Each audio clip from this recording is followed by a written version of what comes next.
하나님 말씀을 보겠습니다.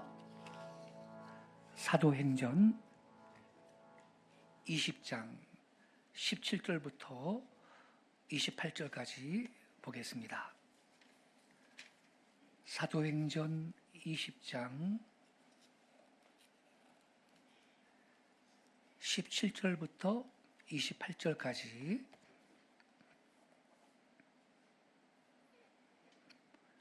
저와 함께 한 절씩 교독하겠습니다. 제가 먼저 17절을 먼저 읽겠습니다. 바울이 밀레도에서 사람을 에베소로 보내어 교회 장로들을 청하니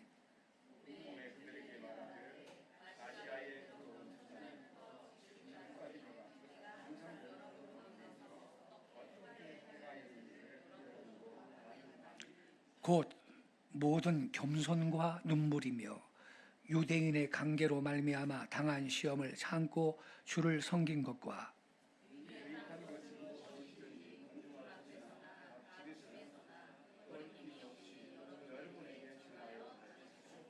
유대인과 헬라인들에게 하나님께 대한 회개와 우리 주 예수 그리스도께 대한 믿음을 증언한 것이라.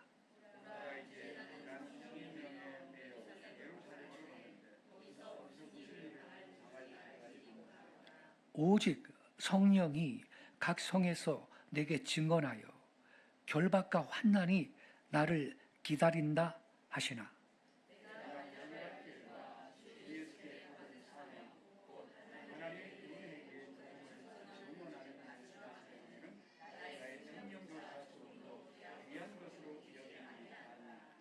보라, 내가 여러분 중에 왕래하며 하나님의 나라를 전파하였으나 이제는 여러분이 다 내 얼굴을 다시 보지 못할 줄 아노라.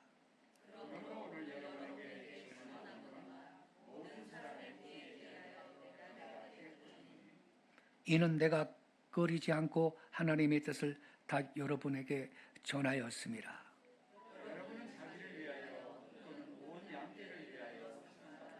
성령이 그들 가운데 여러분을 감독자로 삼고 하나님이 자기 피로 사신 교회를 보살피게 하셨느니라. 아멘.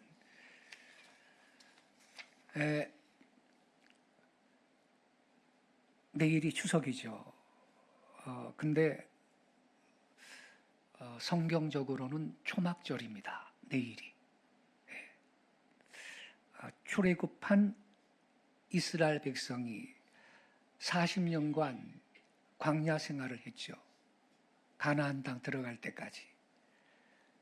그때 이스라엘 백성들은 텐트 치고 살았습니다. 초막을 치고 살았죠.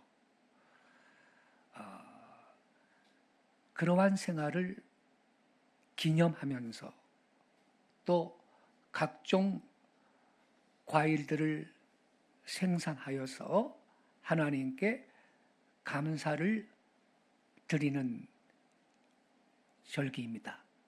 이게 초막절인데 묘하게도 우리나라 추석하고 날짜가 같습니다. 실제로 여러분 우리 한국의 추석과 성경의 초막절은요 아주 유사하고요 날짜까지 동일합니다. 언젠가 좀 자세히 이 문제를 말씀을 드리겠습니다만 우리나라 추석의 유래는 성경의 초막절과 일치합니다. 하나님은 성경의 초막절을 지키라고 하셨는데 그래서 전남 나주 성자산 기도원이라고 있습니다. 요즘에 기도원마다 텅텅 비어 있어요. 자리가 집회를 해도 모이는 성도가 없는데 이 성자산 기도원은 한국 기도원 가운데 지금 핫플레이스입니다. 경기도 서울에서도 많이 내려가요. 뭐 등록비도 없고요. 그냥 식사도 제공하고요. 그런데 그 나주 성자산 기도원에서는 내일부터 초막절 연합대축제라는 이름으로 목요일까지 초막절 성회가 있습니다. 예. 기도원 주체가 아니고요. 그 기도원 원장님도 예, 참여를 하는 것입니다만 장소를 제공하고 이스라엘 사역을 하고 있는 여러 단체가 주체가 되어서 진행을 할 것인데 등록자가 말이죠 500명 육박을 합니다. 500명. 그래서 못 받을 정도예요. 예. 잘 자리도 없어요. 예.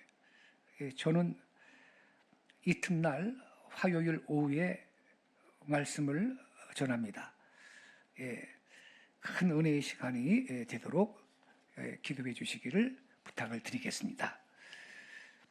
예. 오늘 아침에는 우리가 함께 읽은 이 본문 말씀 중심으로 마치려는 결단, 이러한 제하에 은혜를 나누도록 하겠습니다. 사도 바울이 마지막으로 예루살렘으로 올라가는 길에 밀레도라고 하는 성에 들려서 에베소 장로들을 청해 가지고 자기 마음속에 깊은 생각을 흉금을 열어놓고 그들에게 말을 할 때 이러한 말씀이 포함이 되어 있습니다. 여러분, 나는 지금 예루살렘으로 올라가는데 사실 올라가서 무슨 일을 당하는지 알 수가 없습니다. 그러나 전혀 모르는 것도 아닙니다.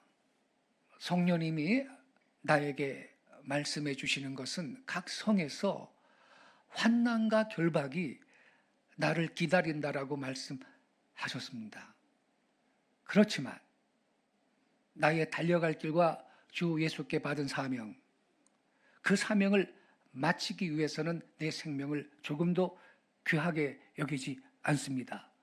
이렇게 고백했습니다. 그리고 성령님이 환난과 결박이 기다리고 있다고 말씀하셨음에도 사명을 감당하기 위해서 예루살렘으로 올라가는 겁니다.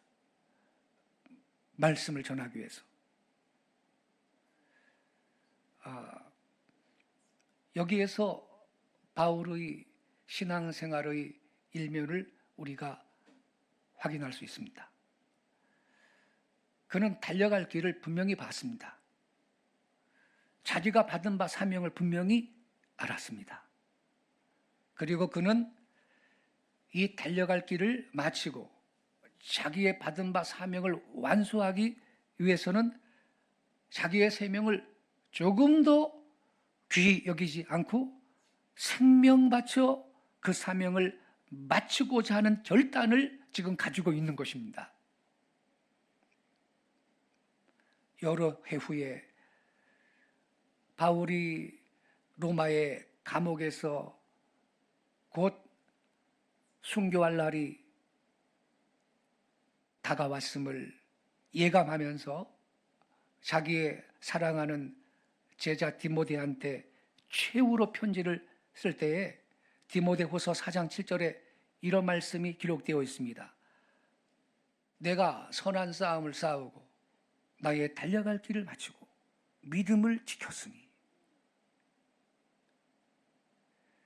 이제 나를 위해 의의 면류관이 예비되었다. 바울은요, 자기가 달려갈 길을 분명히 보았고 자기의 사명이 무엇인지 분명히 알고 있었습니다.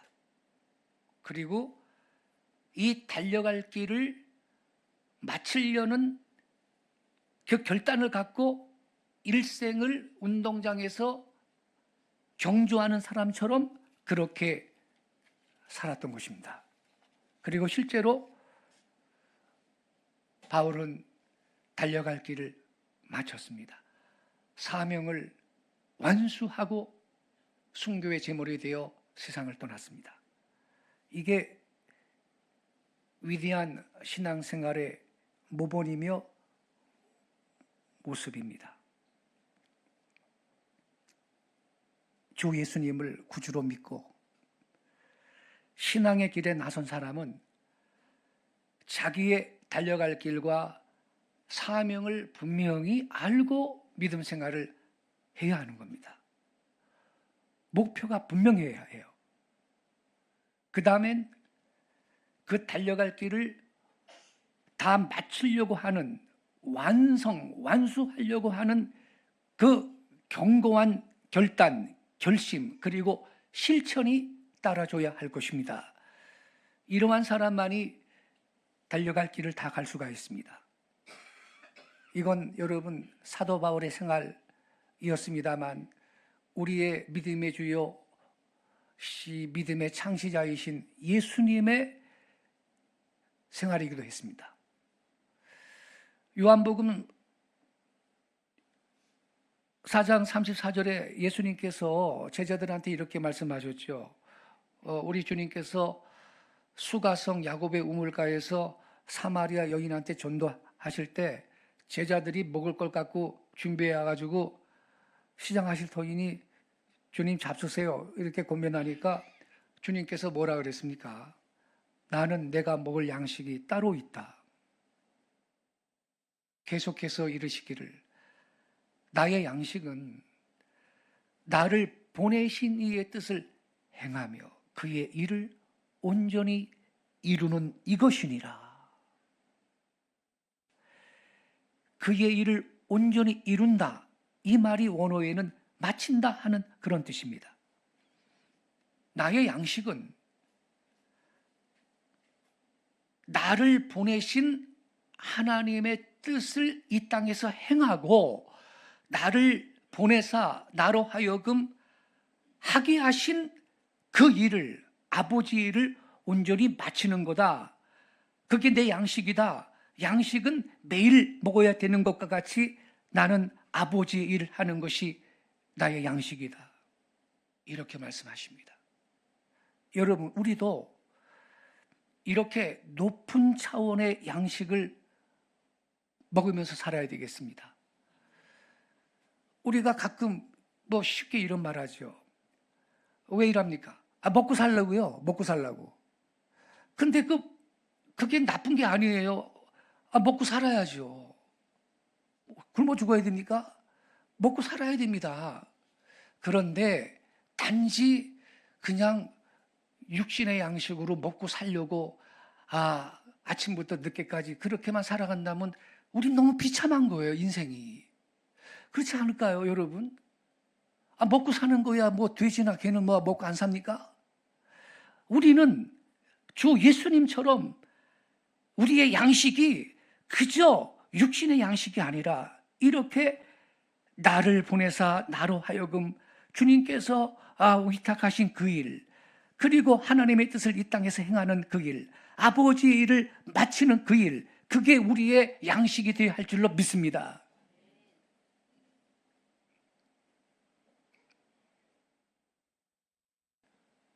그리고 과연 우리 예수님은 그렇게 말씀하신 대로 십자가에서 돌아가실 때 뭐라 그랬어요? 다 이루었다. 그리고 돌아가셨죠. 다 이루었다. 이게 다 마쳤다 이 말입니다, 여러분.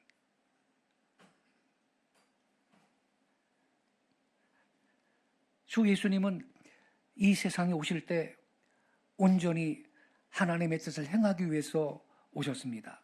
하나님 일을 하시기 위해서 오셨어요. 그 일을 하시기 위해서 밤이나 낮이나 수고하셨고요. 우리 예수님은 하나님의 일을 하기 위해서 교훈도 하셨고 이적도 행하셨고 또 여러 가지 그 일 때문에 핍박도 받으셨고 마지막엔 십자가에 달리셔서 자기의 생명을 바치신 것입니다. 예수님께서도요, 하나님의 주신 그 일을 마치려고 하는 결단 갖고 일생을 수고하시고 마지막에는 문자 그대로 인류를 구속하는 위대한 사업을 다 마치시고 이 세상을 떠나신 것입니다. 우리도 하나님이 저와 여러분을 이 세상에 보내실 때는 우리를 통해서, 여러분을 통해서 하나님은 영광 받으시고자 하시는 목적이 있기 때문에 보내신 것입니다.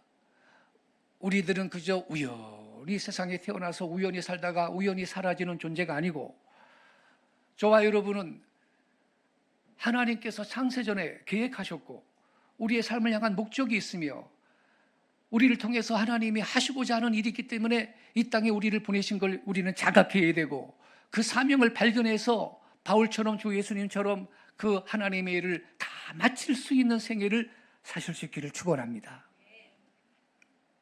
우리나라 이 속담 가운데 시작이 반이다, 시작이 절반이다, 이런 말이 있죠. 시작이 귀하죠. 아예 시작도 안 하는 사람은 아무것도 못해요. 시작이 귀합니다. 그러나 마치는 것은요, 더 귀한 겁니다. 우리가요, 신앙생활을 하는 거 이거 귀하죠. 그러나 신앙생활을 이루는 것은 더 귀한 거예요. 제가 그 총각 때 전도사 생활하던 교회, 그 해성교회라고 있는데요, 그 원로 목사님이 우리 교회 유중구 목사님 가끔 오셔서 말씀 전하셨죠.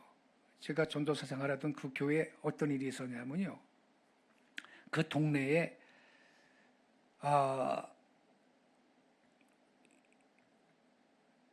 20대 후반, 이제 막 30살쯤 돼가는 아주머니가 계셨는데 류마티스 관절염이 생겨가지고 손가락 마디마다 막 그 온 발가락까지 막 이게 심한 거예요. 그래, 근데 마침 남편이 또 약사예요. 우리 교회 나오던 분이 아니에요, 그분은. 예, 그때 남편이 약사니까 이 류마티스 치료하겠다고 나름 좋은 약을 조제를 해가지고 먹이는데, 이게 독성이 말이에요. 이게 부작용이라는 게 있잖아요, 약이라는 게. 이게 부작용이 생겨가지고 나중에는 내장까지 막 소화기관까지 망가지고 들어 넣어가지고요, 기저귀를 차고 있을 정도가 돼버린 거예요. 어디 걸어 나갈 때는 간신히 걸어 다닐 정도로, 뭐 무릎이고 관절이 뭐 류마티스 때문에 그거 무서운 거도 그만요. 예. 그러니 젊은 여자가 그렇게 누워 있는데 그것 때문에 임신은 못 하는 거고, 결혼한 지 얼마 안 됐는데 기저귀 차고 누워 있으니 자존심이 상하잖아요. 내가 이렇게 살아면 뭐 하는데, 죽어야 되겠다, 죽어야지 이러고 누워 있는데, 이제 어느 날 우리 당시 교회 건너편에 슈퍼마켓이 큰 게 있었거든요. 거기에 간신히 걸어서 이제 뭘 사러 갔는데 전도지가, 그 당시 우리 교회 이 전도지가 떨어져 있는 거예요. 이렇게 보고 있는데 어떤 여자분이 지나가더니 그 해성교회 전도지네요. 아주머니, 저 교회 나가시면 이렇게 하고 다니시는데 당신 병 날 거야, 이랬어요.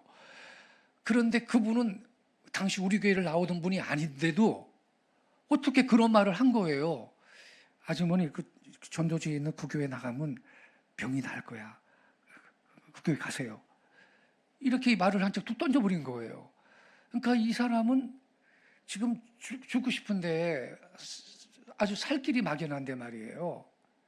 이게 꽂힌 거예요. 그래가지고 내가 그러면 저기를 한번 가봐야 되겠다. 그리고 주일날 교회를 오는데 몸이 안 좋으니까 간신히 이렇게 하고 왔는데, 그때 이 본당이 1층이에요. 1층. 그 지하가 교육관이고. 예. 근데 본당으로 올라가는데 계단이 있거든요. 계단이 있는데 이분이 이렇게 어렵게 오다 보니까 예배 시간이 늦은 줄 알고 아유 빨리 가야지 이런 생각이 들어가지고서는 그 계단 앞에서 거의 아주 뛰는 속도로 계단을 밟고 올라가가지고 예배당 안으로 들어오서 앉은 거예요. 그러고서는 이분이 충격을 받은 거예요. 가만히 있자. 내가 저 계단을 뛰어왔다? 그제서야 한 거야. 자기는 그거를 내가 계단을 뛰어왔다? 이게 불가능한 일인데 나한테는 이게 어떻게 된 거지 이거? 그리고서는 눈물이 쏟아지기 시작한 거예요. 이분이. 하나님, 나 저기 계단 뛰어왔어요. 이게 어떻게 된 일이야 하면서 앉자마자 그걸 깨닫는 순간 눈물이 쏟아지는데 예배 시간 내내 운 거예요. 그리고 그날로 이분이 약을 다 끊어버렸어. 그날 이분은 안수기도를 받은 것도 아니고 예배에 다 마칠 때까지 예배 참석하는 것도 아니고 들어오다가 하나님이 타치해서 고친 거야. 할렐루야. 이야, 놀라운 일 아닙니까 여러분? 예? 들어오다 하나님이 그냥 타치를 해서 나은 거예요. 그러니 이 여자는요 너무 하나님 은혜가 고마운 거예요. 그러니 이 여자는요 주일 오전 예배, 주일 저녁 예배, 수요일 예배, 새벽 예배, 금요 예배 빠지는 일이 없어. 하나님이 자기를 살렸는데 사모하고 예배할 때마다 우는 거예요. 그리고 이제 믿음이 좀 성장해가지고요. 믿음이 좀 성장해서 권찰부터 시작해가지고서는 집사 됐는데 이 저녁 예배 때는 보통 큰 교회들은 낮 예배는 장로님만 대표기도 하고 저녁 예배 때 여성도들도 대표기도 하잖아요. 대표기도 할 때마다 울어.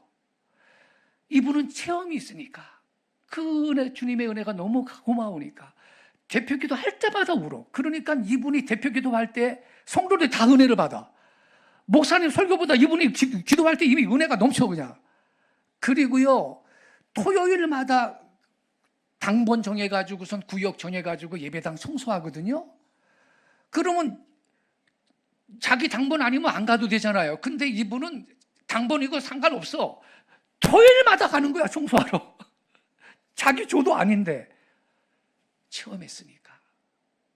그 주님의 은혜가 너무 고마우니까. 그리고 권사까지 됐어요. 변함없이 주님을 섬기는 거야. 변함없이요 여러분. 그리고 나중에 애도 못 낳았는데 아들 둘을 낳았어요. 할렐루야. 예. 지금까지 변함없이 교회에서 충성하며 주님을 섬기는데 어떤 분은 또 그래. 그분은 하나님을 그렇게 큰 은혜를 체험했으니까 그런 거죠. 아니에요. 어떤 인간은요 병 들었다가 고침받고 나가지고 또 타락한 인간도 있어요.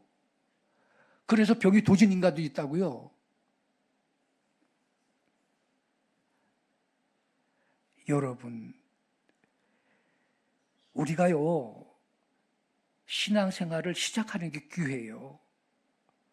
그러나 신앙생활을 이루어가는 건 더 귀한 줄로 믿습니다. 여러분, 아까 그분은 병이 났으니까 아까 우리 찬양했죠? 모든 것이 은혜 한없는 은혜. 우리도요 주님의 은혜 때문에 지금까지 숨쉬며 살아온 걸 믿습니다. 예. 그래서 우리도 그 이창수 집사님처럼 아까 간증한 그분 못지않게 우리가요 신앙생활을 이루는 그러한 믿음의 삶을 살아가야 할 줄로 믿습니다. 주님의 일을 시작하는 거 기회예요. 그러나 그 주님의 일을 마치는 거 더 기회예요. 사도 바울 얼마나 훌륭하신 분입니까? 다메섹 도상에서 부활하신 예수님 만났죠. 원래는 사울이라는 이름으로 스데반 집사님 돌로 쳐 죽일 때 앞장섰던 인물. 저 다메섹에도 예수쟁이들이 있대더라. 그것도 다 데려와서 아주 족쳐버려야 되겠다 그러고 공문을 갖고서는 말이죠. 내려가는데 다메섹 도상에서 말입니다. 하늘에 눈을 뜰 수 없을 정도로 광채가 빛나는데 거기에서 소리가 들리는데 말이에요. 사울아 사울아 네가 왜 나를 핍박하느냐. 그냥 앞으로 꿇꾸라져서 엎드려졌지요. 주여 누십니까? 나는 네가 핍박하는 예수다. 부활하신 예수님 만났어요. 그래서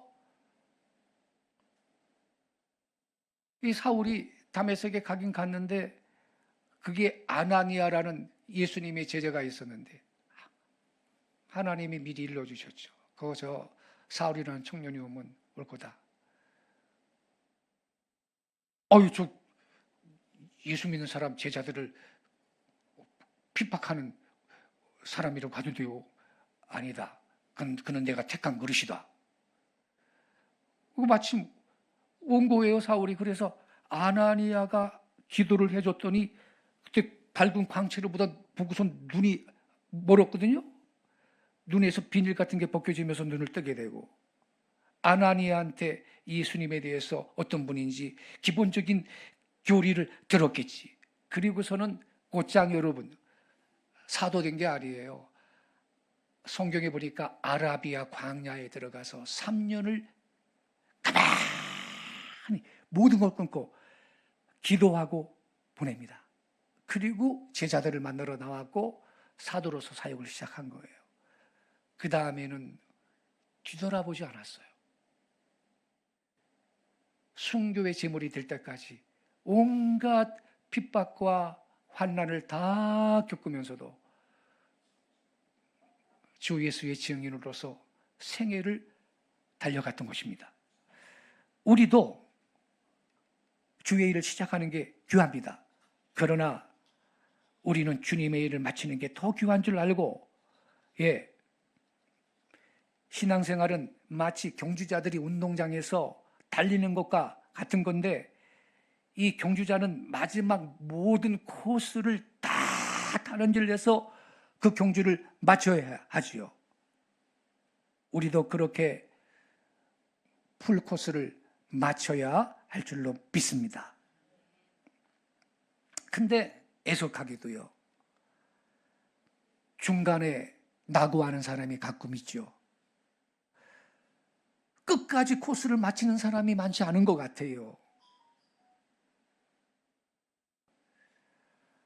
그러니 예수님이 내가 올 때 말세에 세상에서 믿음을 보겠느냐. 심지어 믿음의 가정에서 잘 자란 젊은이도요, 머리 크고요, 대학교 졸업하고 그러면 교회를 떠나요. 나 혼자 행복하게 살겠다고 하나님 배제하고요. 너무너무 안타까운 일 아닙니까, 여러분? 그래서 성경은요, 우리 신앙생활은 달리기, 경주하는 것과 같기 때문에 무거운 거, 얽매이기 쉬운 죄, 이런 거 벗어버리고 달려가라 그랬습니다. 이것들이 신앙의 경주를 못하도록 우리 발목을 붙들거든요. 얽매이기 쉬운 죄, 이게 뭡니까? 사람에 따라서 누구나 한 가지 약점이 있는데, 그래서 예수님을 믿고 모든 죄를 다 회개했지만 아직까지도 사람을 따라서는 온전히 회개하지 못한 죄가 더러 있다면 그것까지 다 회개하고 신앙의 경주를 가볍게 달려가라 하는 것입니다. 또 인내로서 달려가라 그랬습니다. 우리의 믿음의 경주는 마치 장애물 경주와 같은 거예요. 방해하는 게 많아. 유혹도 있고 위협도 있고 핍박도 있고 여러 가지 장애되는 게 있는데 길이 험해요. 그런 거로 인내로서 다름질하라고 권면하고 있는 것입니다. 가장 중요한 건 이 모든 신앙의 경주를 우리의 믿음의 창시자여 온전케 하시는 우리 예수님, 경주자의 모범이 되시는 주 예수님 바라보면서 다른 박질을 하라고 고면하고 있는 것입니다. 여러분, 시작이 귀해요. 그러나 마치는 것은 더 귀한 것이니 바울처럼 믿음의 경주를 잘 마치는 여러분 되시기를 바랍니다. 성경에 보면요, 우리의 이 신앙생활을 집을 건축하는 데 비유해서 예수님이 가르쳐 준 것도 있거든요. 뭐라 그랬냐면, 예수님이 어떤 사람이 망대를 졌는데 그거를 완공을 못하면 다른 사람들의 비웃음을 사지 않게 되냐, 주님이 그렇게 가르쳐 주셨는데, 오늘날에도 그래요, 여러분. 저기 그저 고속도로로 무슨 국도로 다니다가 차 몰고 다니다 보면 길가에 집을 짓다가 그냥 완공을 안 해놓고 아파트든 무슨 빌딩이든 골조만 그냥, 이 뼈대만 있는 집들 보면 얼마나 그 흉물스럽습니까? 비행 청소년들 아지트 노릇도 하고 말이죠. 그거 빨리 없애버리든지 해야지. 그래, 우리는요, 이 신앙생활을 집을 짓는데 비유했는데, 짓기 시작했으면은 맞춰야 될 것입니다. 완공을, 아름답게 완공을 해야 할 것이에요. 성도 여러분, 우리의 신앙생활은 천성을 향해 가는 겁니다. 천성을 향해 출발, 좋은 겁니다. 그러나 그보다 더 중요한 것은 천국으로 입성하는 것인 줄로 믿습니다. 애굽에서 400년 종살이하던 이스라엘 백성이 여호수아 인도 아래 탈출을 해가지고 가나안 땅 향해서 가잖아요. 그런데 가나안 땅에 들어간 사람은요, 그 출애굽 1세대들 가운데에서는요, 딱 2사람이요. 나머지는 광야 생활할 때 태어난 출애굽 2세대들이 들어간 거고, 출애굽 1세대는 전부 광야에서 엎드러져 죽었습니다. 불뱀에 물려 죽기도 하고. 왜냐하면 자꾸 하나님한테 반항하고 죄져요. 우상도 금송아지 만들어 우상도 숭배하고. 뭐 조금만 힘들면 애굽으로 돌아가자. 거기서 먹던 부추 마늘이 먹고 싶다 이러고 말이죠. 모세를 자꾸 원망하고. 그러다가 불뱀에 물려 죽기도 하고, 광야에서 엎드려져 다 죽고, 끝까지 하나님을 신뢰했던 여호수아 갈렙 2사람만 출애굽 1세대들 가운데에서는 출애굽 2세대를 데리고 이 가나안 땅 들어갔잖아요.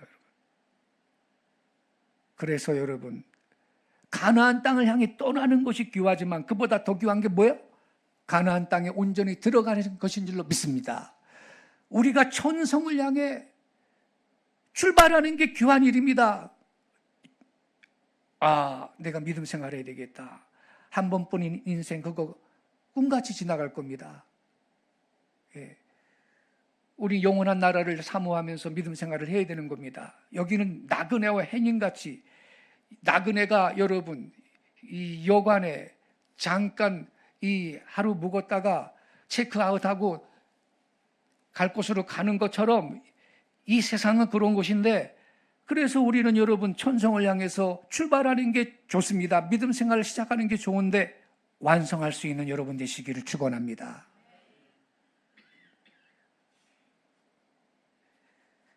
우리 옛날 말에 시종여일이라는 말이 있죠. 좋은 말입니다. 초음과 나중이 하나같이.